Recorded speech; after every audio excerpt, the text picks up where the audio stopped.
참 예수님, 오늘은 4월 2일 주님 수단 성지주일입니다. 성주간을 시작하는 주님 수단 성지주일의 복음은 성삼일 전례의 흐름을 압축해서 들려주었는데, 이는 예수님께서 예루살렘에서 보내신 마지막 일주일의 기록입니다.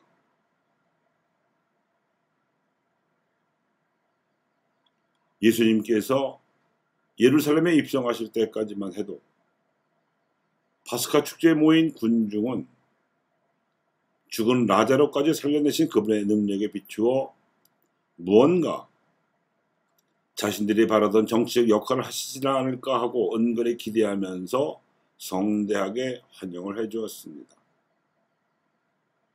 그러나 군중이 기대하던 그 어떠한 정치적 역할도 하실 생각도 없으셨던 예수님께서는 사두가이들이 장악하던 성전을 정화시키시거나 바리새인들과 율법 논쟁을 하시거나 군중에게 정의의 실천으로 열매 맺는 사랑과 이 사랑으로 이룩하는 평화에 대해서 열매를 맺지 못하는 무화과 나무의 비유로 가르치셨을 뿐입니다. 이로써 정치적 독립을 위해 민중이 봉기하도록 앞장을 서 주시지는 않을까 하고 내심 바랐던 군중의 기대가 무너졌습니다. 이스가리옷 유다도 그 실망한 무리 중에 한 사람이었습니다. 공생활 활동을 모두 마치신 예수님께서 섬김을 받으러 오신 것이 아니라 섬기러 오셔서 하신 그 활동을 당신 제자들이 계승해 주기를 바라는 마음에서 최후의 만찬 자리에서 제자들의 발을 씻어주시고 나서 성체 성사를 세우셨습니다. 서로 섬김을 하느님께 봉헌하라는 것이 그분이 남기신 공생활 최후의 메시지였습니다. 그러고 나서 예수님께서는 제자들과 함께 겟세마네 동산으로 가셨는데, 제자들이 잠든 가운데 공포와 번뇌에 휩싸여 피땀을 흘려가면서 십자가에 못 박힐 마음의 준비를 하는 처절한 시간을 보내셨습니다.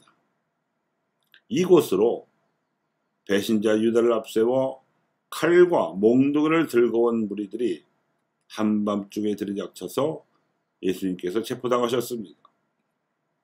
이 무리들은 수석사제들과 백성의 원로들이 보낸 체포조였습니다.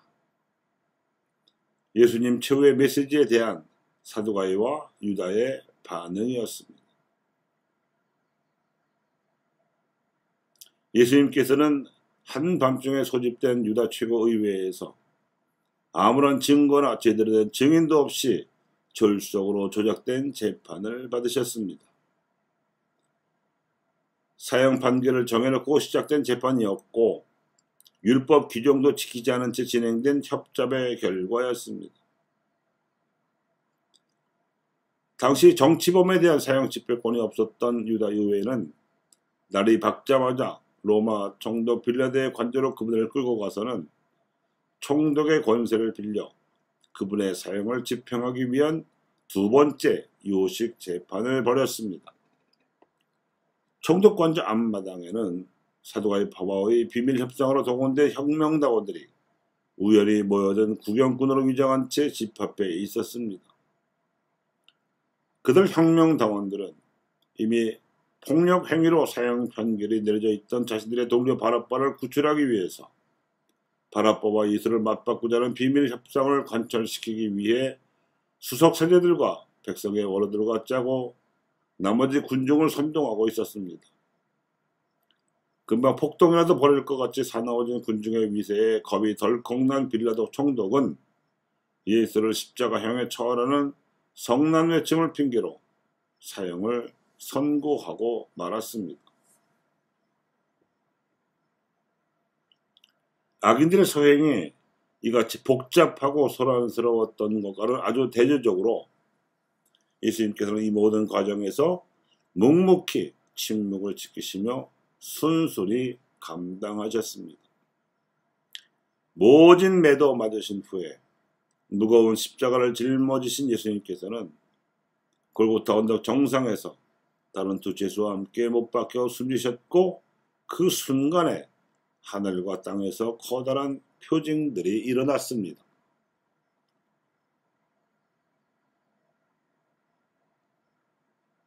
마치 2000년 전 예루살렘에서 이스라엘 백성이 예수님을 메시아로 맞이할 때와 마찬가지로 제2차 바티칸 공회 이후에 한국 천주교 신자들이 메시아 백성임을 드러낸 대형 행사들이 여러 차례 개최되었습니다.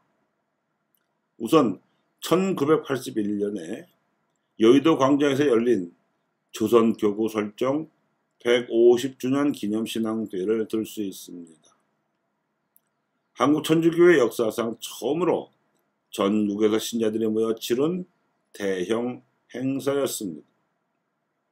그리고 1984년에는 같은 자리에서 천주교 선교 200주년 기념 신앙대회 및 시성식도 열렸습니다. 이 행사를 뜻깊게 준비하기 위하여 1981년 말부터 4년 동안 전국에서 사목회의가 평신도와 수도자와 성직자 대의원들이 모인 가운데 열려서 한국판 공회를 치루었고, 한국교회가 공회의 가르침에 따라 메시아 백성으로서 거듭나겠다는 다짐을 12개 의안에 걸쳐 표명하였습니다.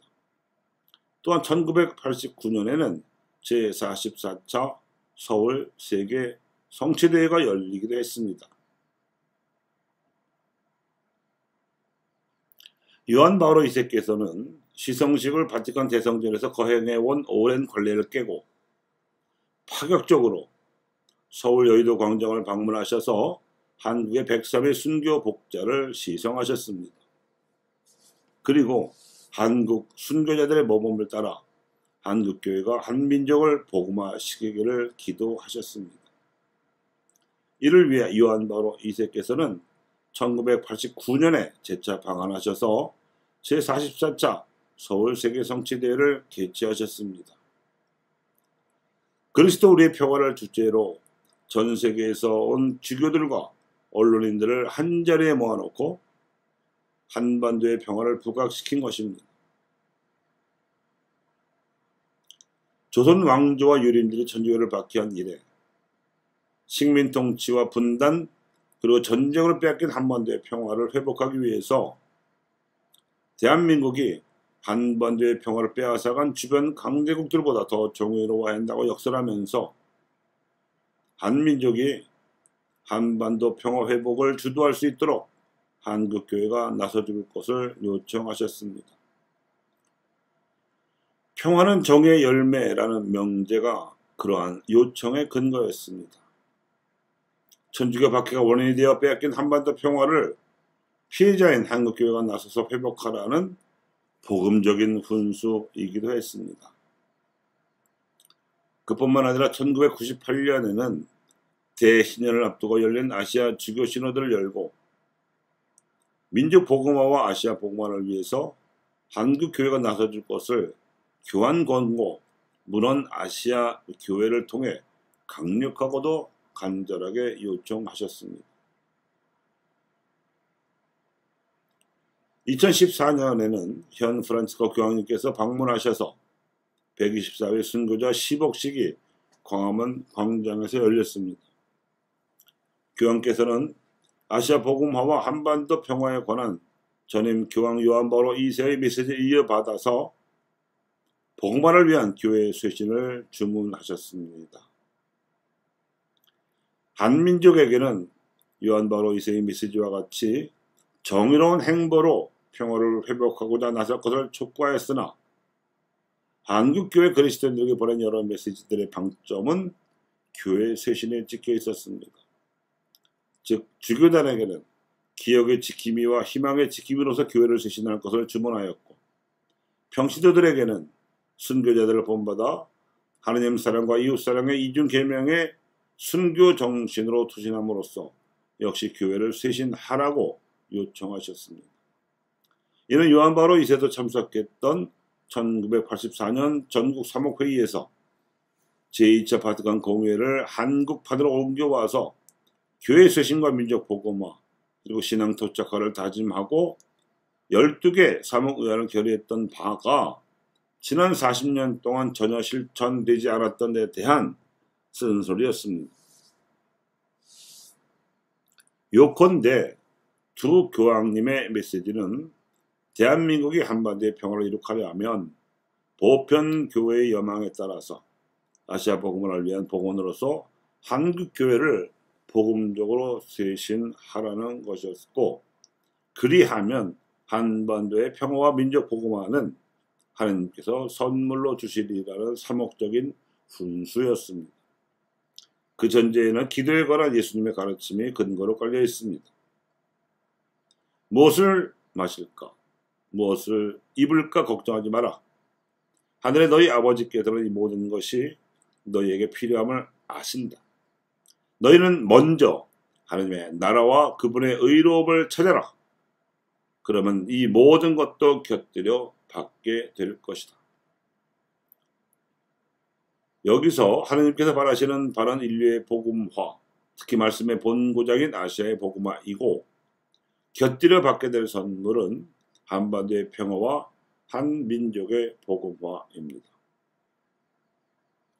그럼에도 불구하고 최초의 사목의안이 발간된 1984년 이후 사목회의에서 제안된 교회 쇄신 제안은 통합의안집이 재발간된 2022년까지 거의 이루어지지 않았고, 교구간 전례와 사목 지침 통합 작업만 이루어졌을 뿐 지지부진합니다. 이로써 한국천주교 주교단에서는 사목회의에서 제안된 교회 쇄신을 추진할 의지가 박약함을 알 수 있어서 평신도들에 의한 밑바닥 교회 쇄신이 요청되고 있는 시점입니다. 이것이 공회의 가르침에도 불구하고 예수님 당시의 현세적 메시아니즘과는 또 다른 고난을 회피하는 메시아니즘의 현실입니다. 교회 역사가 알려주는 교훈은 교회 쇄신이란 외부의 위협이 크게 닥치거나 내부 밑바닥으로부터 올라오는 교회 쇄신 요구가 생겨나기 전에는 한치도 이루어지지 못했다는 것입니다. 평신도들의 교회 쇄신 의지가 생겨나야 하고 대대적인 각성이 일어나야 하는 이유가 여기에 있습니다. 메시아와 메시아 백성을 위해 하나님께서 예언자들을 시켜 전하신 메시지를 옛 이스라엘 백성은 저버렸습니다. 새 이스라엘로 세워진 가톨릭 교회도 지난 2000년 역사를 통해 세상을 내려다보는 개선주의적 교회관과 유럽식 교회 모델을 옮겨 심으려던 부식적 선교관을 추진함으로써 이스라엘 백성에 못지않은 선교적 시행착오를 많이 저질렀는데, 제2차 바티칸 공회는 이를 반성하면서 예언자들의 메시아 백성 예언을 현대적으로 재해석하여 천명하였습니다. 즉 고난받고 부활하는 메시아를 따르는 백성으로 교회를 재천명한 것입니다. 그러나 서구교회는 공회가 폐막된 지 반세기가 넘도록 이렇다 할 메아리가 없는 가운데 100년 박해를 이겨낸 한국교회는 독보적인 활력을 보여주면서 보편교회의 여망을 받기에 이르렀고, 이를 두 교황님의 방한 메시지로 보여주었습니다. 그러므로 고난으로 부활하는 메시아와 메시아의 고난과 부활을 따르는 메시아 백성에 관한 이사야의 예언을 한국교회와 그리스도인들은 명심해야 합니다. 메시아로 오신 예수님을 기껏 성대하게 환영해 놓고 불과 며칠 만에 배신한 이스라엘의 죄를 반면교사로 삼아서 우리가 새 이스라엘로서 메시아 백성이 되어야 하기 때문입니다. 그러니까 두 번 교황님께서는 한국교회의 복음화와 이를 위한 교회 쇄신이라는 메시지로 격려하면서 달리는 말에 채찍을 휘두른다는 주마가편의 메시지를 던진 셈입니다. 부디 보편교회의 여망을 대변하는 두 분 교황님의 메시지를 평신도들이 알아듣기를 기도합니다. 주님의 이름으로 오시는 분 찬미받으소서. 높은 데서 호산나.